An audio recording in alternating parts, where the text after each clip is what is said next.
Бұл оңбаған әбден ойланып, бұл ортасына тағы қалай зиян келтіре алам, бұл шаңырақты қалай ойрандай алам деп осыны ойлап тапты. Бәрін ойластырып қойған. Бәрін кез келген уақытта жарылатын жарылғыш зат сияқты. Қазақстан ұлттық арнасында. Жабайы, менің ортамда сен қауіптісің. Саған ем келу керек. Өмірімізді тозаққа айналдырдың ғой. Бізден саған не керек, айт? Балалық шағым керек. Қайтара аласың ба? Ертеңнен бастап.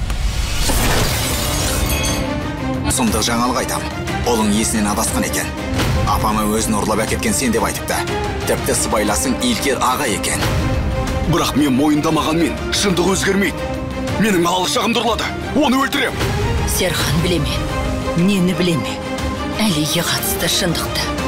Өгей өмір телехикаясы.